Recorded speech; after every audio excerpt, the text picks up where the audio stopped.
Hello, c'est HR, votre chroniqueur. Alors vous avez compris, casquette rouge veut dire film d'horreur, film frisson. Aujourd'hui, je viens de découvrir le film Vermine, le film réalisé par Sébastien Vanitschek. C'est un bon film Frenchy d'horreur, c'est un film où je vais vous donner mon opinion. Let's go! Il a fait un malaise, c'est ça? Ta gueule, c'était pas un malaise, ça. Un truc qui tue aussi rapidement, c'est impossible, non? Ce qu'il avait au bras, là, ça vient pas d'une seringue.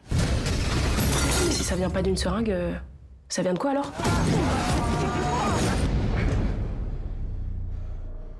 Vas-y. Chaud.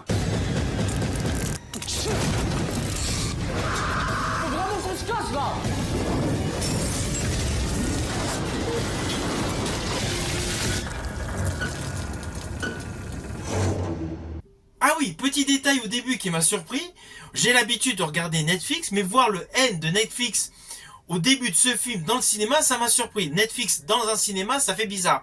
Netflix a participé à la production de ce film, avec France Télévisions. C'était une petite particularité au démarrage de ce film. Alors le pitch est le suivant, nous avons Caleb, un jeune qui vit en cité, en banlieue parisienne.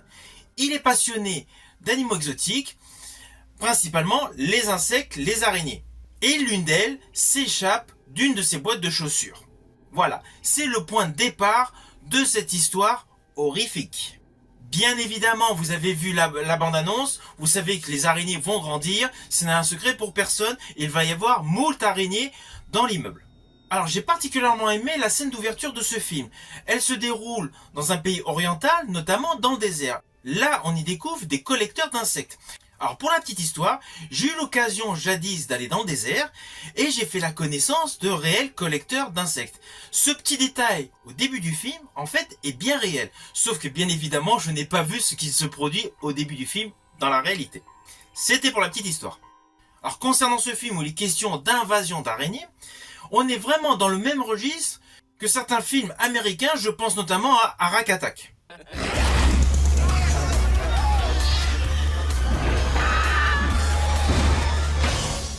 De ce fait, il y a le même concept. Nous avons donc des petites araignées et vous en avons après de grandes araignées. En fait, il est question d'araignées mutantes. C'est ça la grosse innovation de ce film. Et pour moi, le principal atout de ce film, qui n'est autre qu'il est réalisé en France. Dans le film Vermine, il est également question donc de petites araignées et d'araignées mutantes. Et les effets sont parfaitement maîtrisés. Je préciserai même, j'estime que le cinéma français dans le registre de l'horreur est bon. Ces derniers temps, nous avons eu de belles pépites qui n'ont pas forcément eu le succès escompté, mais ce sont de belles réalisations. Je pense notamment au film Gueule Noire, dont j'avais fait une chronique sur YouTube. Le cinéma français dans le registre de l'horreur, j'estime, se porte bien. Il y a de belles innovations, de belles idées, et surtout un très beau réalisme. Alors sur le plan scénaristique, outre le fait, donc bien évidemment, des axes narratifs, posé donc sur les araignées qui tuent, les araignées qui grandissent, les araignées mutantes, il y a de vrais thèmes de base, des vrais thèmes sociétals qui sont développés au fur et à mesure du déroulé de l'histoire. Nous avons bien évidemment, principalement, donc des clichés qui sont totalement cassés. Et dans ce film, ils sont légion. À commencer par Caleb. Caleb, donc, qui se balade avec ses boîtes de chaussures, et certains voisins pensent que forcément, jeunes en cité vendent la drogue. Voilà, ça c'est un cliché totalement cassé. Et dans ce film, il y a de nombreux clichés qui sont totalement dématérialisés. Outre l'effet horrifique de ce film, il y a également donc un petit peu de comédie avec des punchlines. Vous pourrez le constater dans le dialogue, il y a de nombreux moments des éléments de dialogue complètement décalés.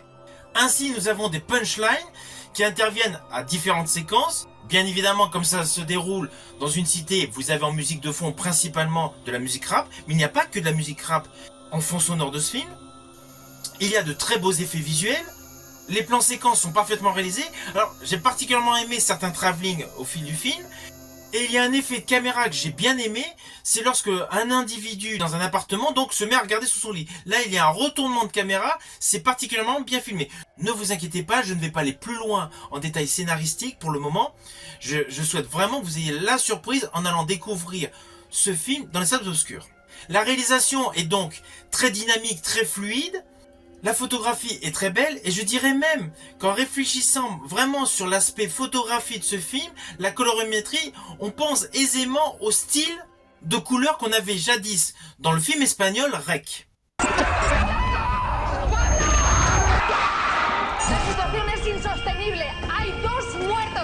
Alors oui, l'utilisation de la caméra n'est pas comme dans le film Rec, mais la texture, la couleur, les contrastes donnent la même ambiance. La saturation est vraiment similaire. Ceci dit, dans le film Vermine, il y a également de nombreux plans séquences tournés caméra au point.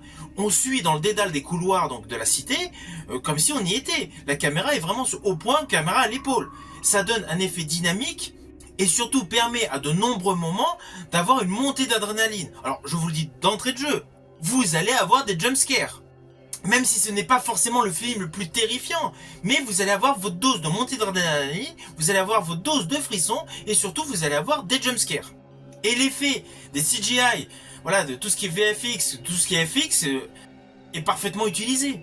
L'incrustation des araignées qui circulent partout, mais va vous donner une réelle sensation de peur. Alors, l'atout principal en termes de réalisation de ce film Vermine, c'est contrairement au film jadis fait, je pense notamment à Arachnophobie, produit par Steven Spielberg, c'est que là, nous sommes dans un huis clos, nous ne sommes pas en espace libre. Hollywood Pictures and Amblin Entertainment present Jeff Daniels. Honey, we're in the living room. We need you to kill a spider. And John Goodman. When that happens. Le fait d'avoir utilisé le huis clos de la cité et surtout essentiellement l'obscurité, alors oui, ça facilite le niveau budget, mais ça augmente, ça accroît la sensation de peur que vous pouvez ressentir en regardant ces images. Alors attention, je vous préviens, ce que je vais dire s'apparente à un spoil. Ça ne va pas vous spoiler sur le plan scénaristique, mais ça va vous spoiler sur certains effets visuels que j'ai particulièrement aimés, surtout 2 éléments visuels que j'ai aimés. Je pense notamment au moment où Caleb et son ami rentrent dans l'appartement d'une femme qui s'appelle Claudia.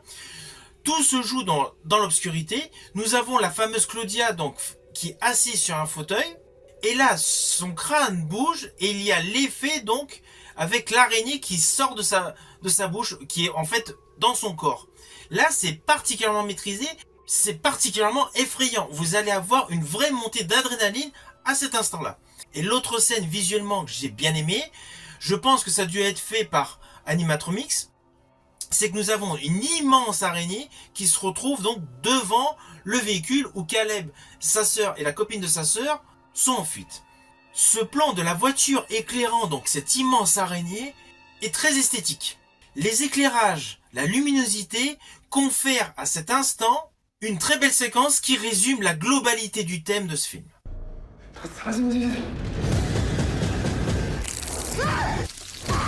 Chaud.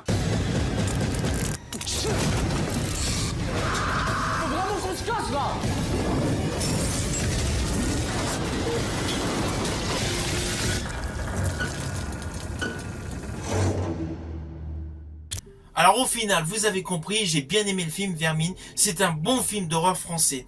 Honnêtement, il rivalise totalement avec les films américains du même genre.